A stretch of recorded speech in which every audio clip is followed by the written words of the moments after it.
A partir de este momento, estás sentado en la butaca de al lado. Con Miguel Cane. Hola, ¿qué tal? Bienvenidos a este nuevo especial de La Butaca de Al Lado. Yo soy su anfitrión, Miguel Cane, su monstruo estrella favorito. Y es un placer tenerlos aquí para hablar de la debacle que está viviendo la Casa del Ratón. Por esto quiero decir los estudios Disney, por el fracaso monumental que ha sido el estreno de la versión live action de la película Snow White, Blancanieves, que es la más reciente incursión que ha hecho el estudio en esta tendencia de hace unos 10 años para acá acerca de convertir el acervo que tienen de historias animadas en historias interpretadas por actores reales, en escenarios reales. Esto comenzó en 2014 con el lanzamiento de Maléfica, aquella película protagonizada por Angelina Jolie y Elle Fanning, que era una reinterpretación de La Bella Durmiente, probablemente una de las películas animadas más hermosas de la historia, porque además toda se hizo a mano, y era una de las películas favoritas que había supervisado toda su producción Walt Disney. Se hizo con este elenco, con actores vivos, y la película, si bien no tuvo éxito con la crítica, tuvo suficiente taquilla como para garantizar una segunda parte y abrir una especie de tendencia de hacer películas con directores reconocidos como Kenneth Branagh, que dirigieron películas. En el caso de Branagh fue la película Cenicienta, en la que Cate Blanchett interpretaba a la madrastra de la joven que era interpretada por Lily James, y la película tuvo bastante éxito también porque fue mucho más fiel a la interpretación que había hecho Disney del relato de Charles Perrault, y eventualmente siguieron algunas otras. El Rey León, con su secuela, o más bien precuela, Mufasa, la historia del padre del padre de Simba, algunas variaciones como Cruella, que fue muy exitosa, pero que en lugar de contar la historia de los 101 dálmatas, digamos que era la historia de origen de Cruella de Vil, y la convertía, en vez de ser una villana malvada, cruel y materialista, en una especie de antiheroína punk, que la verdad quedó muy bien. Además tenía una extraordinaria interpretación por parte de Emma Stone y también por parte de Emma Thompson como una villana deliciosa. Y también hubo, por ejemplo, Guy Ritchie dirigió la versión live action de Aladdin con Will Smith como el genio, que esa no le fue tan bien, y hubo mucha controversia por el casting en su momento de Halle Bailey como Ariel en la versión que se hizo de La Sirenita, que se estrenó en 2023, y que pese a toda la controversia, Halle Bailey es una actriz de color que iba a interpretar el papel de Ariel, que tradicionalmente, según los dibujos animados estrenados en 1989, era blanca y pelirroja. Entonces hubo en su momento una serie de protestas, decían que les habían arruinado la infancia, bla, bla, bla, bla, bla. Pero la película fue un exitazo de taquilla, tuvo buena recepción por parte de la crítica. Javier Bardem conquistó a muchísima gente del público con su interpretación del Rey de los Mares. Entonces, se esperaba que Blancanieves, que es una interpretación de el primer largometraje en dibujos animados de la historia que hizo la casa Disney en 1937, casi 90 años, se esperaba que fuera a ser bien recibida, se esperaba que fuera a ser una gran historia, y resultó ser que decidieron que iban a darle un giro a esta historia porque ya se conocía, sentían que era una historia un tanto añeja, también se sintió que era un poco políticamente incorrecta, de esto hablaremos un poco más adelante, y pues se llamó a otro director. En este caso se eligió a Mark Webb, que dirigió 500 días con ella o 500 Days of Summer, que se estrenó en 2011, una película que en mi opinión es una película odiosa, pero fue muy popular en su momento. Posteriormente dirigió un par de películas de la franquicia Spider-Man para Sony. La primera con Andrew Garfield y Emma Stone fue muy buena, fue bastante buena. La segunda fue un desastre, sobre todo porque argumentalmente estaba muy apretada, tenía demasiadas líneas argumentales, Jamie Foxx estaba mal dirigido y además, todo aquel que conoce los cómics sabe lo que le pasó a Gwen Stacy en la historia de Spider-Man y por qué ella tiene que morir. Y la escena de la muerte de Gwen Stacy la cambiaron, la hicieron, trataron de hacerla más contemporánea y ponerla en otro lugar, quizás con la intención de como engañar un poco al público que ya estaba esperando que esto ocurriera.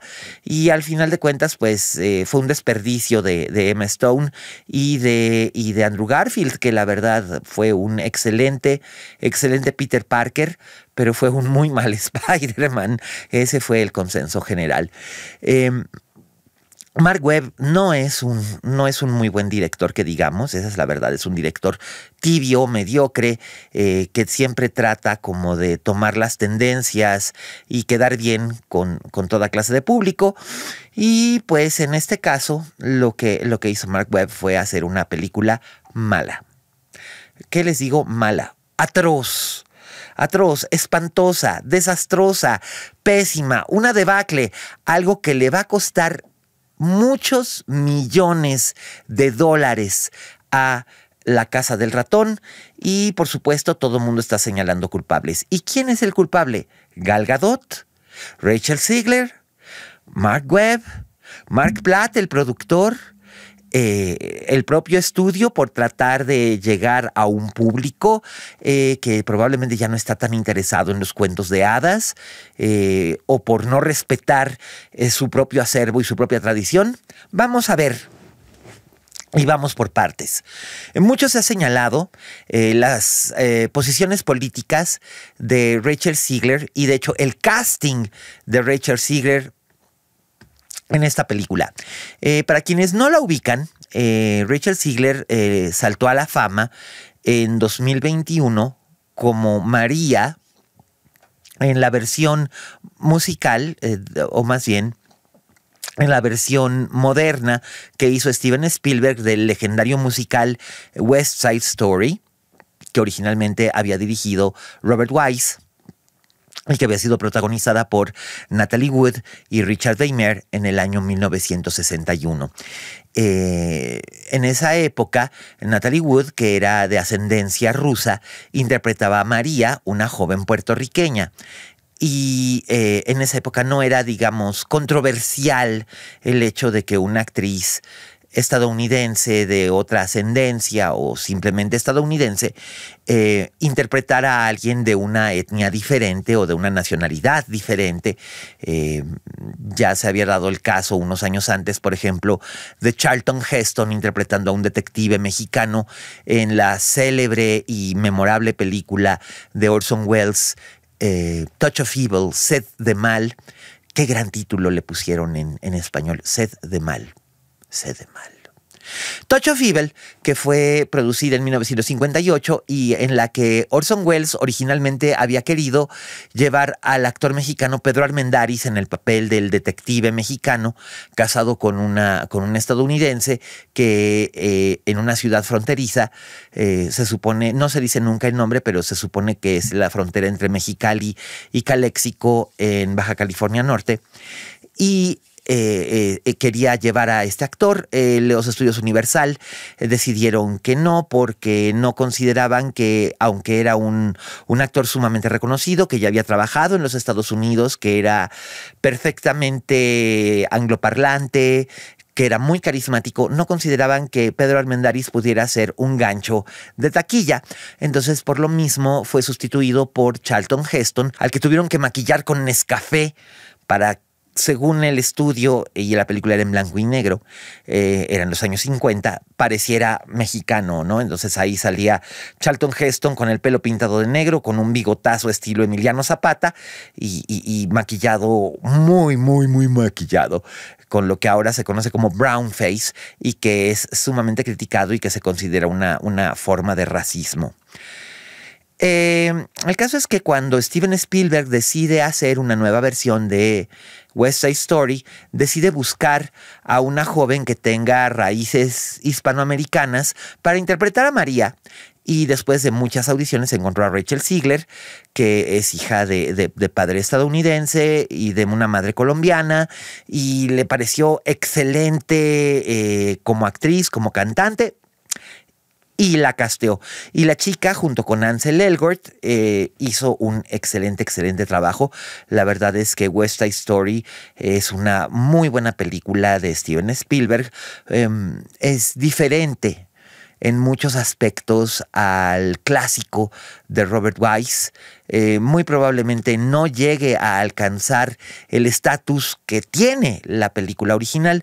Sin embargo, creo que fue un intento muy valioso de Steven Spielberg de preservar y de presentar a nuevas generaciones una película que para él a los 15 años fue una película muy importante en su vida.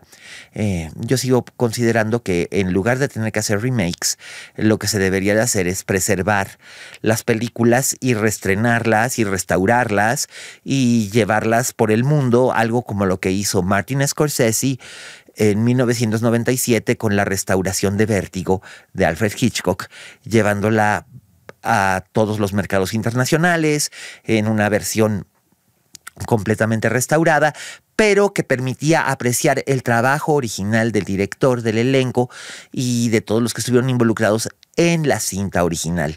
Eso es lo que realmente significa preservación.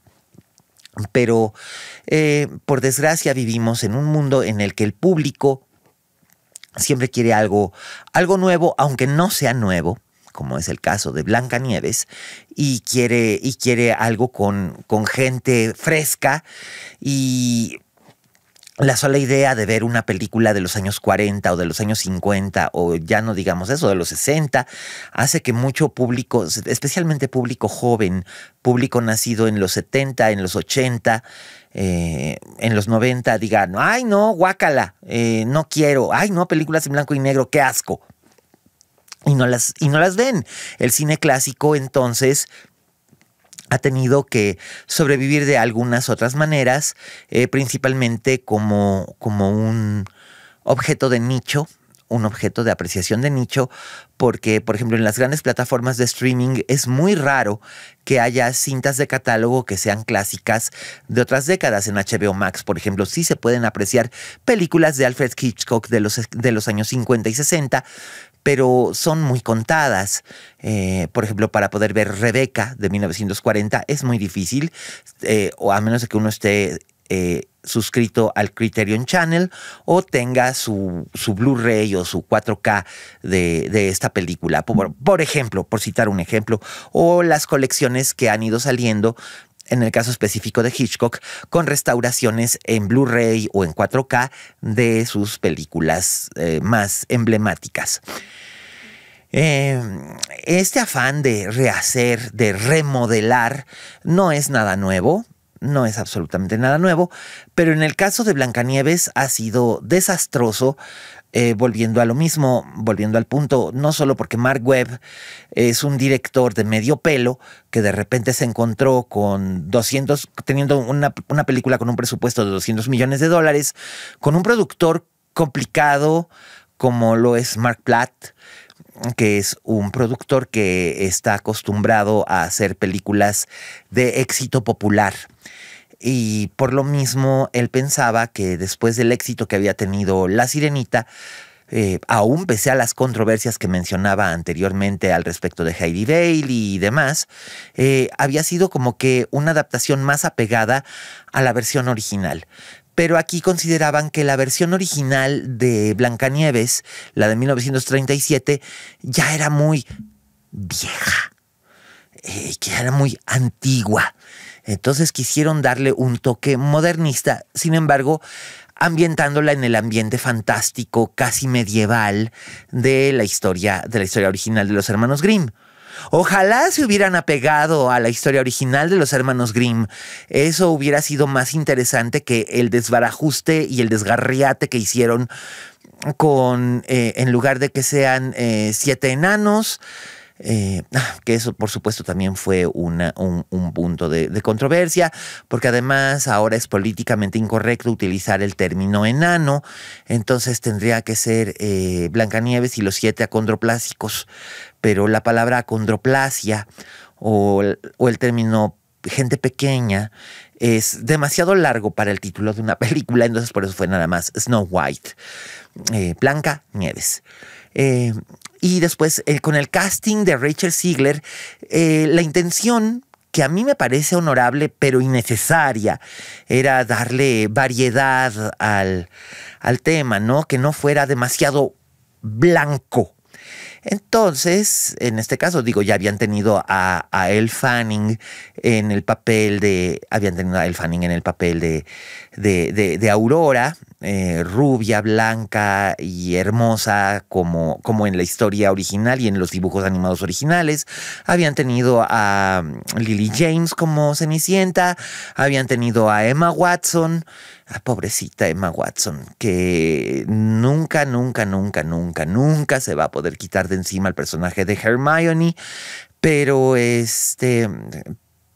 a mí, francamente, Emma Watson me parece una actriz bastante limitada. Pero bueno, la habían llevado en el papel de Bella, en la versión que dirigió Bill Condon del musical La Bella y la Bestia, que también fue muy bien recibida.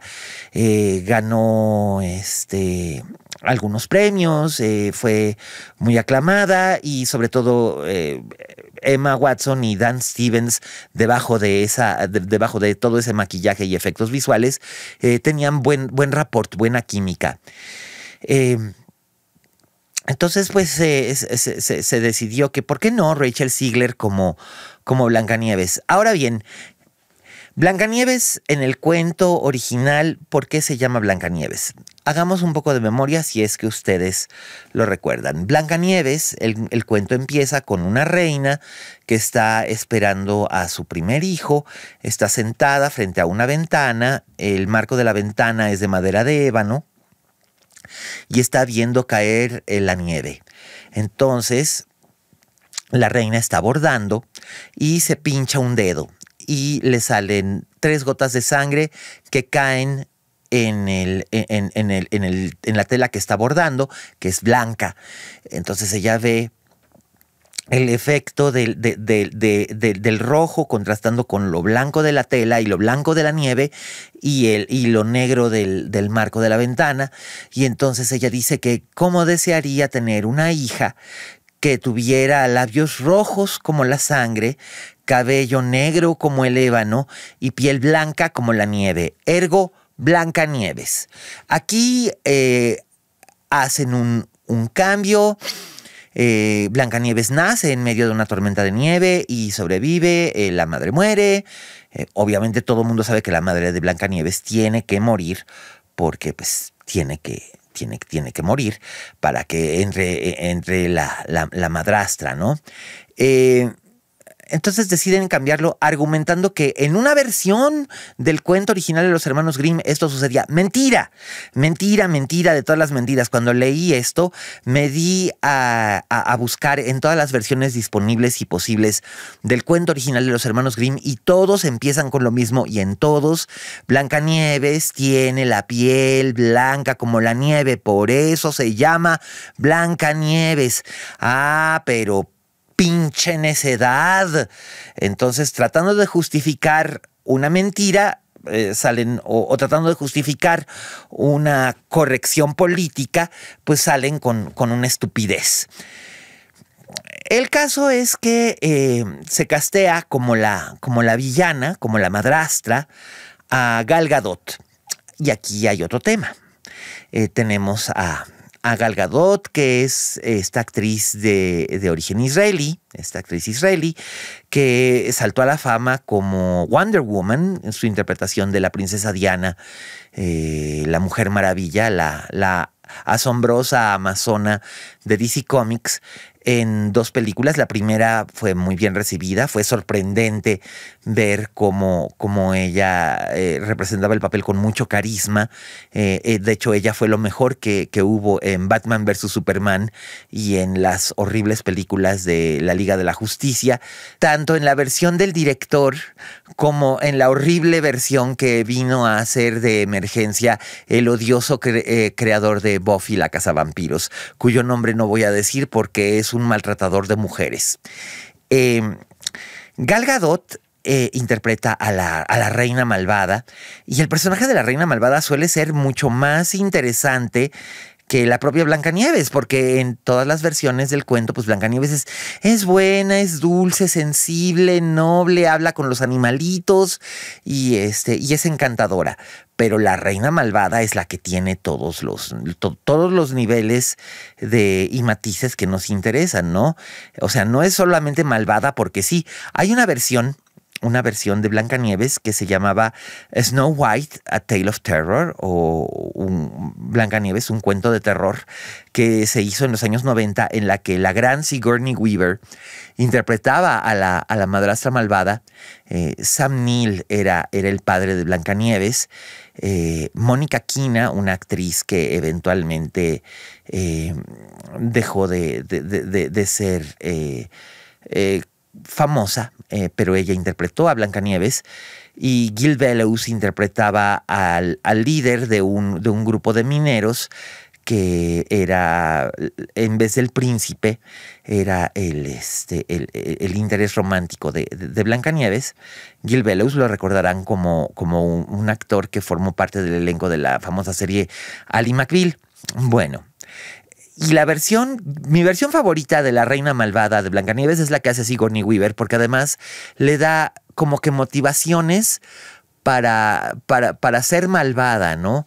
Ella originalmente es una noble que se casa con el rey después de que el rey enviuda, y quiere ser una madrastra que sea cercana a Blancanieves, pero Blancanieves, acostumbrada a crecer cuando se casan, Blancanieves ya tiene como 8 o 9 años, acostumbrada a estar cerca del padre y ser solamente ellos dos, tiene celos, no reacciona bien a la llegada de la madrastra,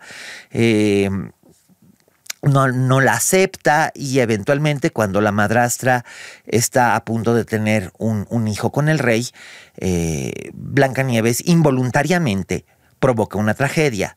A raíz de esto y de la pérdida de su hijo, la madrastra empieza a acumular rencor hacia Blancanieves y se convierte en lo que eventualmente es, ¿no? Por supuesto, en el cuento está el famoso espejo mágico. Espejito, espejito, dime quién es la más hermosa del reino. Tú eres la más hermosa del reino, hasta que Blancanieves de repente madura y pues ya no, ¿verdad? Y por eso la manda a matar. En este caso, decidieron que eso no era suficiente y le hacen ahí un cambio que tiene también como que ciertas condiciones, más bien como de intriga de palacio, una intriga política. La reina tiene que deshacerse de Blancanieves para que Blancanieves no sea la heredera del reino, para que entonces ella pueda perpetuar su tiranía. Y Blancanieves, en lugar de perderse en el bosque, o sea, sí sucede que el cazador es encomendado para matarla, tal, encuentra, en lugar de enanitos mineros, encuentra a un muchacho llamado Jonathan. O sea, aquí no hay príncipe, porque, o sea, ¿cómo ya en estos tiempos las princesas no necesitan un príncipe? En eso estoy de acuerdo, pero digamos que es el tono regañón del asunto que me parece un tanto irritante. Entonces ella se alía con Jonathan, que tiene un grupo de merodeadores en el bosque, que son rebeldes, una alianza rebelde, muy estilo Star Wars, para rebelarse hacer la resistencia contra la déspota reina malvada. Entonces esto como que no checa con la historia original de los hermanos Grimm. Los hermanos Grimm no tenían, por supuesto, ningún tipo de conciencia política, tampoco tenían ningún tipo de corrección política, ni tenían ningún tipo de balanza moral. De hecho, los cuentos originales de los hermanos Grimm son atroces, espantosos, siniestros, góticos, violentos y crueles. Incluso en la versión original del cuento, el destino de la madrastra malvada es inclusive peor que en cualquiera de las versiones que se hayan visto, porque ella sobrevive y vive para ver la boda de Blancanieves, y Blancanieves la invita a su boda, la manda a calzar con zapatos de hierro al rojo vivo y la obliga a bailar hasta que cae muerta. Vamos, eso sí es crueldad a lo bestia. Pero bueno, la cosa es que estamos en el siglo XXI, las sensibilidades son otras, entonces vamos a hacer una Blancanieves para el siglo XXI, pero que sea fiel también a las sensibilidades que creó Walt Disney. No se puede. O vas a hacer una cosa o vas a hacer la otra. Pero definitivamente ya quedó claro, y con esto quedó demostrado cuando la película se proyectaba en salas vacías, literalmente en salas vacías, que es imposible tomar el gran acervo de Disney, esos grandes clásicos que pertenecen en efecto a una época y a un periodo. Vamos, la versión que hicieron live action de Pinocho era tan mala y tan horrenda que definitivamente se vio relegada a estrenarse en la plataforma Disney Plus y no se estrenó en cines, aparte de que salió casi al mismo tiempo de la magistral, oscura, inquietante y a la vez conmovedora y estrujante versión de stop motion que hizo Guillermo del Toro. Y pues a quién se le ocurre competir con Guillermo del Toro con la misma historia, solamente a los de Disney. El caso es que ha sido un verdadero desastre. Y en parte dicen que la culpa es de Rachel Zegler por haber aceptado el papel. A ver, no es como si ella hubiera dicho, yo quiero ser Blancanieves. A ella le ofrecen el papel, sus agentes se lo presentan. Ella pasa por un proceso en el que platica con el director, que bueno, menudo director. O sea, ese director, si hubiera sido realmente un buen director, un director visionario, quizás esto hubiera sido diferente, pero más bien yo creo que más que la culpa de Rachel Zegler, la culpa es de Mark Platt y por haber elegido a Mark Webb como director de esta cosa. Porque Mark Webb es, y no me cansaré de decirlo, es un director mediocre y arrogante, muy pagado de sí mismo, que sigue creyendo que inventó el hilo negro con su odiosa película de 500 días con ella, que la volví a ver hace relativamente poco y me sigue pareciendo odiosa porque es cruel, es calculada, es manipuladora y sí es muy mierda, La verdad es que a mí me parece que es una película muy mierda. A lo mejor habrá alguien ahí en el vasto público que nos está viendo que dice, no, es que a mí sí me gusta. ¡Chido! ¡Qué padre que te guste! Pero eso no quiere decir que la película no sea todo lo anterior que ya dije. Pero en gusto se rompen géneros y también madres. Entonces, por lo mismo, habrá quien diga que la culpa no es de Mark Webb. Yo sostengo que la culpa es de Mark Platt y de Mark Webb por haberse atrevido a hacer esto de esa manera. Y Rachel Zegler fue controvertida porque ella abiertamente, desde antes de que la película se estrenara, ha sido una activista pro-Palestina. Esto no es tampoco una novedad. Recordemos, en el año 78, Vanessa Redgrave obtuvo, y estoy hablándoles, damas y caballeros, seguramente les suena el nombre. Algunos saben perfectamente de quién hablo. Los más jóvenes les sonará el nombre, pero no, como que no ubican muy bien de quién les hablo. Vanessa Redgrave es probablemente la mejor actriz británica viva a la fecha, que además sigue trabajando, un figuronononón que surgió a la fama en los años 60 y en los 70 y que ha interpretado toda clase de personajes. Algunos la recordarán como la primera gran villana en la franquicia de Misión Imposible, en la película dirigida por Brian De Palma. Ella es Max, la celebérrima traficante de armas, que además nadie se imaginaba que iba a ser una mujer madura y sexy, porque además era muy sexy. Y bueno, y esa era la gran maravilla de Vanessa Redgrave, ¿no? Lo mismo podía interpretar a un personaje atormentado y atribulado, o a una prisionera de guerra, o a Isadora Duncan en su esplendor, o a, no sé, hacer comedia fina, incluso comedia musical, Camelot, que bueno, no le fue muy bien, y la verdad es que Vanessa Redgrave no canta, pero bueno, se hizo y fue uno de los grandes fracasos de la Warner Brothers en los años 60, pero eso no fue culpa de Vanessa Redgrave. El caso es que ella gana un Oscar como mejor actriz de reparto por la película Julia, que fue una película protagonizada por Jane Fonda, basada en un texto de la célebre escritora estadounidense Lillian Hellman, acerca de una amiga suya que luchaba contra el fascismo y que fue desaparecida por los nazis. Por haber interpretado el papel titular de Julia, Vanessa Redgrave obtiene el Oscar, y cuando lo recibe, ella dio un muy famoso speech en el que criticaba a un cierto grupo de pendencieros sionistas o sionistas pendencieros que afectaban al gran Estado de Israel, y habló a favor de la liberación de Palestina. Y estoy hablándoles de 1978. El conflicto entre Israel y Palestina lamentablemente no es nada nuevo y ha costado muchísimas vidas. Es un conflicto en el que ninguna de las dos partes tiene razón, y al mismo tiempo las dos partes tienen razón.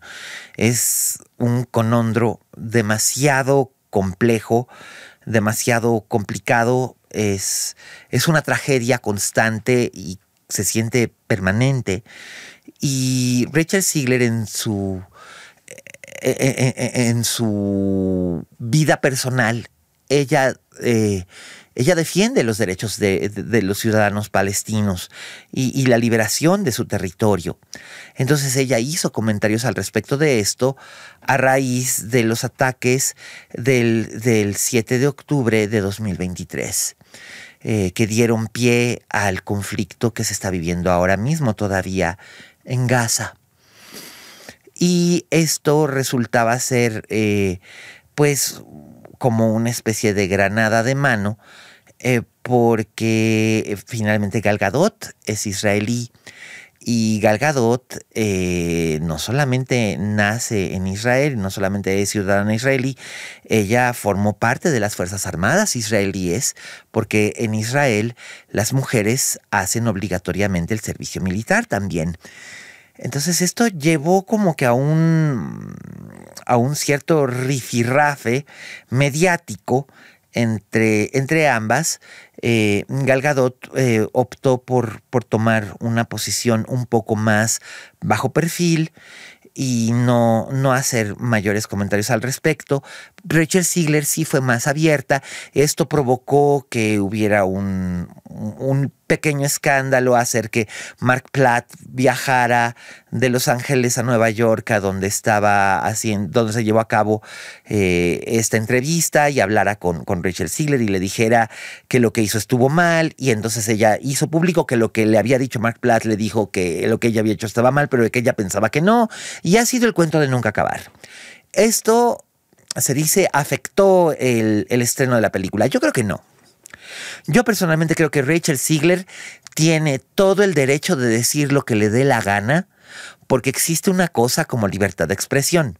Aunque por supuesto también Rachel Ziegler es responsable de las consecuencias de sus declaraciones, y se ha hecho responsable de las declaraciones que hizo. Así que no se puede a una actriz tan joven por esto. A Melissa Barrera le pasó un poco lo mismo, y por eso fue sacada de la producción de la franquicia de Scream. Otras actrices, principalmente han sido actrices, curiosamente, las que han sufrido repercusiones por esto, y me parece algo sumamente injusto, porque no tiene nada que ver. Ahora bien, Rachel Zegler está bien casteada en el personaje de Blancanieves. No importa que no sea blanca. Eso es irrelevante. Siento que Rachel Zegler está mal dirigida. Y por lo mismo, al estar mal dirigida, está en un personaje que no encaja con ella, mal dirigida, en un proyecto que está mal escrito y mal concebido. La culpa no es suya. ¿Ok? ¿Estamos? Gal Gadot. Se dice que Gal Gadot es la peor actriz del mundo.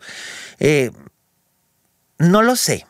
No lo sé. Ciertamente Gal Gadot no es una actriz como Rachel Weisz o Naomi Watts o Nicole Kidman o Emma Stone o, Dios nos guarde, en su momento Lee Bullman, ¿verdad? Meryl Streep, Glenda Jackson. Estoy mencionando algunas de las grandes actrices del siglo XX. No, Gal Gadot definitivamente no es una gran actriz. Es una personalidad y es una figura. Tiene un carisma muy grande. Lo demostró con su personaje de Wonder Woman. En la segunda película es muy mala, pero eso no fue culpa ni de ella ni de Patty Jenkins. Fue culpa del estudio que le metió mano a lo pendejo, haciendo crecer el personaje de Pedrito Pascal porque querían utilizarlo más porque estaba de moda de Mandalorian. Tampoco fue culpa de Pedro Pascal, pero se hicieron unos reshoots espantosos y la película fue un fracaso porque no tenía ni pies ni cabeza. Así que mientras menos hablemos de Wonder Woman 1984, mejor. Pero volviendo al punto, Gal Gadot, en cierta forma, yo recuerdo que cuando reseñé Wonder Woman, la película original, yo recuerdo haber pensado que Gal Gadot tenía ciertas cualidades que yo había visto hacía mucho tiempo en figuras como Rita Hayworth o como Ava Gardner, que fueron grandes figuras de los años 40 y 50 en el cine, que eran actrices que muchas veces tenían que competir con grandes figuras como Bette Davis, como Olivia de Havilland, como Joan Crawford, Deborah Kerr. Estoy hablando de grandes actrices de la época clásica del cine, y que ellas no eran así como que tremendamente talentosas como actrices, pero tenían una gran personalidad, tenían una gran belleza y sobre todo un gran carisma, y eso lo utilizaban para su propia ventaja. Por ejemplo, Ava Gardner, una de sus primeras películas importantes fue una película que hizo con Ingrid Bergman, que en español se llamó Mississippi, me parece. Y ahí Ingrid Bergman, por supuesto, era una extraordinaria actriz, pero Ava Gardner, que era una principiante, que era solamente una muchacha guapísima, precisamente le comía el tiempo en pantalla porque la cámara la amaba. Y esto es algo que le pasa a Gal Gadot. La cámara tiene muy buena relación con ella. No importa si está en una película de rápidos y pelones o si está haciendo otra cosa. Pero Gal Gadot no tiene gran capacidad para hacer un papel dramático. Y está bien, ella lo sabe. Entonces ella asume este personaje y lo hace casi de una manera satírica. Ella sí entra en el juego de la fantasía, donde el personaje de Blancanieves está hecho más bien como una joven que está metida con la resistencia. Ella es una tirana mala, muy mala, muy mala. No le da los matices que, por ejemplo, le daba a Cate Blanchett al personaje de la madrastra de Cenicienta, ni tiene que lidiar con los inventos que se le hicieron a Maléfica para poder justificar que fuera mala. O bueno, tampoco tuvo un guionista tan astuto como el que tuvo Cruella en Cruella de Vil, donde en realidad lo que descubrimos es que Cruella de Vil no es realmente mala, simplemente es antisistema, está chiflada, es sumamente neurótica, pero no es mala, solamente es sarcástica, cínica y punk. Entonces, pues está bien. Además, la película estaba ambientada justo en los años 70. Entonces, todo eso encajaba perfectamente. El choque de estos dos estilos interpretativos, nuevamente por culpa del director, provoca que la película no tenga cohesión, no tenga coherencia y que no funcione. Y no funciona por múltiples defectos. Técnicamente la película está muy bien. Pero el libreto es pésimo, la dirección es pésima, está mal casteada, no hay química entre Blancanieves y Jonathan. La reina está dirigida en un solo tono. Es un desastre. Ahora, ¿esto qué representa para la casa Disney? ¿Esto va a ser el final de la casa Disney? Ahora sí, ya, adiós Nicanor, ya no van a hacer más películas. Ay, claro que no. Claro que no. La casa Disney tiene más de 100 años de existir y seguirá existiendo mientras existe el cine. Lo que sí van a tener que hacer es que van a tener que revisar sus posiciones y van a tener que encontrar una manera de contar las historias de princesas de una forma, contar las historias de aventuras de otra forma, contar las historias que quieran contar, que tengan algo que contar de otra manera, y no tener que estar reinventando su propio acervo para crear productos nuevos que se arriesgan a que no funcionen. ¿Blancanieves debió haberse ido directo a la plataforma de Disney Plus? Sí. Definitivamente no debió haber pasado por cines. Se hubieran evitado mucho desastre, pero por desgracia tenían un presupuesto demasiado alto. Mark Platt va a tener que repensar porque todavía tiene otra película más que viene en su contrato con la casa Disney, que va a ser Hércules. Entonces habrá que ver qué es lo que va a suceder con esta versión de Hércules. Ya vimos que, por ejemplo, Mulan pues pasó casi prácticamente desapercibida, que Aladdin fue mala, que las películas del Rey León con naturaleza viva fueron interesantes, pero no necesariamente relevantes o necesarias o vitales, que Cruella fue como el garbanzo de Alibra por otras razones, porque en realidad Cruella es una película para adultos, no es una película para niños. Entonces tendrán que decidir todo eso, tendrán que encontrar una manera de contar estas historias sin perder lo que realmente los hizo grandes, los cuentos de hadas, los escapes fantásticos. Por supuesto también cuentan con Pixar, que son las películas animadas con conciencia social, con mayor edge, con mayor empuje, con mayor astucia. Entonces tendrá que replantearse muchas cosas, y lo malo es que se lo van a tener que replantear con un costo muy alto, como ha sido este desmadre de Blancanieves, que francamente es vergonzoso y sí ha sido una debacle. Pero no es el apocalipsis del ratón. Créanme, hay Mickey Mouse para mucho rato, sin lugar a dudas, y creo que ha sido una lección muy difícil. Espero que Mark Webb no vuelva a dirigir una película en su vida, porque realmente este tipo es como... Dios mío, es como el rey Midas, pero al revés. En lugar de que todo lo que toca lo convierte en oro, todo lo que toca lo convierte en caca. Entonces espero sinceramente no volver a ver el nombre de Mark Webb. Nunca encabezando ningún reparto como director.